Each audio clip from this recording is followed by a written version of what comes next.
Hello everyone, मैं प्रभु आनंद स्वागत करता हूं आपके अपने ISPCS चैनल पर। दोस्तों, आजकल चीन और भारत के रिलेशनशिप में काफ़ी तनावपूर्ण स्थिति देखने को मिल रही है। तो इसी बीच मैं अपने विचार आपके सामने रखने जा रहा हूं, जिसमें आप सबको अगर वीडियो पसंद आई तो कृपया लाइक शेयर सब्सक्राइब जरूर कीजिएगा। तो शुरू करते हैं आज का वीडियो। आज का टॉपिक है चीनी सामानों के विकल्प की ज़रूरत।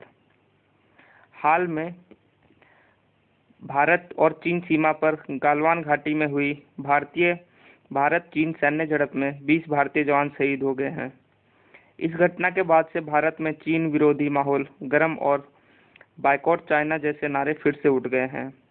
इसी बीच BCCI यानी कि भारतीय क्रिकेट कंट्रोल बोर्ड ने घोषणा की है कि IPL के मौजूदा टाइटल प्रायोजक विवो से करार खत्म करने का उसका कोई इरादा भी नहीं है। BCCI कोषाध्यक्ष अरुण धूमल के मुताबिक IPL में चीनी कंपनी से आ रहे पैसे से भारत को ही फायदा हो रहा है, चीन को नहीं। 5 सालों के लिए BCCI और विवो के बीच 440 करोड़ रुपए का यह करार 2022 तक का है। अरुण धूमल के मुताबिक जब हम भावनात्मक चीज़ों की बात करते हैं तो तर्क को पीछे छोड़ देते हैं। वह यह भी कहते हैं कि हमें चीन के उत्पाद की मदद चीन के फायदे के लिए करने और चीन की कंपनी से भारत के फायदे के लिए मिल रही मदद के बीच के अंतर को समझना होगा। चीन के उत्पाद को जब भी भारतीय मार्केट में बेचा जाता है तो इससे भारतीय ग्राहकों से जो पैसे बनते हैं उसका एक हिस्सा BCCI को भी मिलता है और बोर्ड इसका 42% हिस्सा भारत सरकार को टैक्स के जरिए चुकाती है, ताकि इससे भारत की मदद हो, न कि चीन का। BCCI भारत का एकमात्र ऐसा बोर्ड अथवा कंपनी नहीं है जिसने चीन के साथ करार किया है। कई सारे news channels, KBC, big boss जैसे प्रचलित काफ़ी टीवी शोज इत्यादि चीनी स्पॉन्सर्ड है। आखिर इसकी क्या वजह है जो इस तरह की स्पॉन्सरशिप भारत में बंद नहीं हो पा रही है। साथ ही भारत चीन सीमा तनाव भारतीय कंपनियों में चीनी कंपनियों द्वारा निवेश को कम करने में हमेशा ही विफल रहता है। एक आंकड़ों पर गौर करें तो पाएंगे कि FPI के जरिए भारत में चीनी निवेश में बीते 5 सालों में खासी बढ़ोतरी देखी गई है।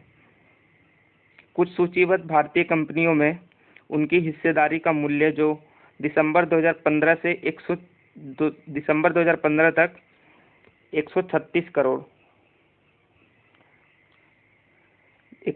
करोड़ रुपए था, वह मार्च 2020 के अंत तक बढ़कर 3257 करोड़ रुपए हो गया।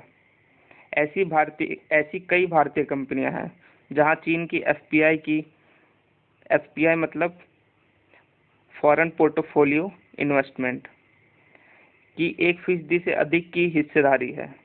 HDFC लिमिटेड में 1.1% और अवंती फीड्स में 8.77% और किरी इंडस्ट्रीज में 2.29% और किंगफा साइंस एंड टेक्नोलॉजी में 6.32%। ऐसी भी कंपनियां हैं जिसमें चीन की FPI की 1% से कम की हिस्सेदारी शामिल है। मसलन एलेम्बिक फार्मा में 3250 यानी कि 3250 शेयर और गुजरात इंडस्ट्रीज पावर कॉरपोरेशन में 200 शेयर हैं। देश में कम से कम $1 बिलियन के 30 यूनिकॉर्न स्टार्टअप्स में आधे से अधिक की चीनी कंपनियों से बड़ा निवेश है। इस यूनिकॉर्न में खासकर 12 ने लाभकारी निवेशकों जैसे अलीबाबा, ये आप देख रहे हैं, और टेंसेंट को अपने समर्थकों में गिना है। इसके अलावा भी कई और शीर्ष कंपनियां हैं जो चीनी निवेशकों की दीवार तले फल फूल रही हैं, मसलन जोमेटो, पेटीएम, बायजू, ओला कैब्स, बास्केट इत्यादि।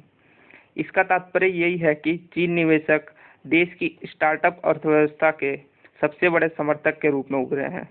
जाहिर है, चीन निवेशकों ने भारतीय बाजारों में इतनी मजबूत पैठ बना ली है कि इसे 2 साल के भीतर भी तोड़ना सरकार के बूते से बाहर है। अगर आवेश में आकर ऐसा निर्णय लिया भी जाता है तो इससे भारतीय अर्थव्यवस्था और चरमरा सकती है। ऐसे में दूसरे देश भी भारत से अपनी एफडीआई वापस ले सकते हैं। लोगों का मानना है कि बायकॉट चाइना जैसी मुहिम को तभी सफल बनाया जा सकता है जब सरकार कठोर रुख अपनाते हुए चाइनीज प्रोडक्ट्स और ऐप्स को भारत में बैन करे। सरकार जब तक कोई कड़ा निर्णय नहीं लेती है तब तक लोग अपना नफा नुकसान सोचते रहेंगे और भारतीय और चाइनीज प्रोडक्ट्स में से चाइनीज प्रोडक्ट को ही तरजीह देते रहेंगे।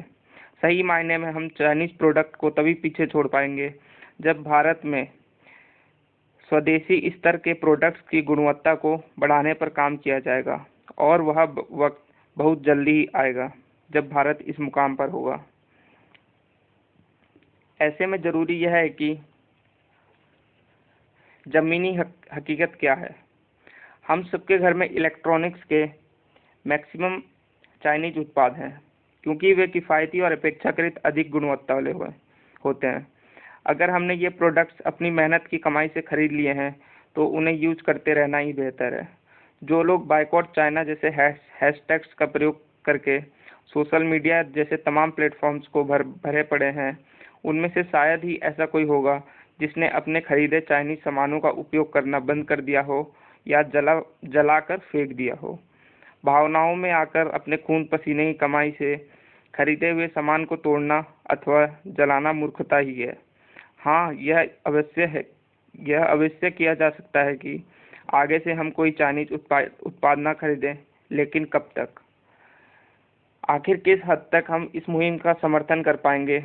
एक आम नागरिक जिसकी आय 10,000 रुपये प्रति महीने है, उसे इसी पैसे में घर का किराया देना है, राशन जुटाना है और मूलभूत जरूरत की सामान खरीदने हैं। तो आप खुद बताइए कि यह व्यक्ति बाजार में किस वस्तु को खरीदने पर अधिक जोर देगा। जाहिर सी बात है, जो किफ़ायती और गुणवत्ता वाली हो, और भारतीय उत्पाद अभी इस कसौटी पर खरे नहीं उतर पा रहे हैं। नो डाउट कई मामलों में भारतीय उत्पाद गुणवत्तापूर्ण है, परंतु उनके दाम आम आदमी तक की पहुंच से बहुत बाहर है। अब आते हैं फ़ोन पर। मार्केट में किफ़ायती और बेस्ट क्वालिटी वाले फ़ोनों की बात करें तो इस श्रेणी में Oppo, Vivo, Redmi, Realme, Poco जैसे फ़ोन आगे ठहरते हैं। लेकिन अगर गुणवत्ता के साथ साथ महंगे फ़ोनों की श्रेणी को देखें तो उसमें सैमसंग, आईफोन और वन प्लस जैसे फ़ोन आते हैं। अब आप खुद सोच लीजिए कि इसमें से कौन सा फ़ोन स्वदेशी है? कोई सा भी नहीं। एलजी, माइक्रोमैक्स, कार्बन, लावा इत्यादि जैसी स्वदेशी कंपनियां के फ़ोन कहाँ ठहरते हैं? शायद ही अब इन्हें खरीदता कोई होगा। बढ़ती डिजिटल दुनिया में ये फ़ोन्स कस्टमर्स के लिए न तो किफ़ायती हैं और न ही गुणवत्ता वाले, और ऐसे में हम विदेशी कंपनियों के उत्पादों की तरफ ही रुख करेंगे, चाहे वह फ़ोन के मामले हो, चाहे इलेक्ट्रॉनिक्स के सामान या अन्य उत्पाद। स्थितियाँ साफ है, जब तक भारतीय उत्पादों का गुणवत्ता मूल्य को ध्यान में रखते हुए चीनी या अन्य विदेशी उत्पादों की बराबरी नहीं कर पाएंगे, तब तक हम विदेशी सामानों पर अपनी निर्भरता को नहीं त्याग पाएंगे। ऐसे में सरकार को भी चाहिए कि वह कंट्री की इकोनॉमिक पॉसिबिलिटी को एक्सप्लोर करते हुए घरेलू स्तर पर मजबूत करे, ताकि आयात पर निर्भरता को कम किया जा सके, और यह हमें जितना जल्दी हो सके उतना जल्दी करना होगा। चीन के विस्तारवादी रवैये को हम तब तक ही मात दे पाएंगे जब आर्थिक रूप से इतना सक्षम हो कि हमें उससे कुछ भी आयात करने की ज़रूरत न पड़े। अपने शहीद सैनिकों के प्रति यही हमारी सच्ची श्रद्धांजलि होगी। तो आज का वीडियो यहीं ख़त्म होता है।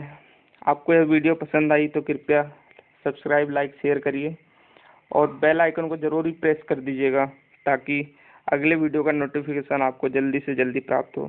Thank you so much.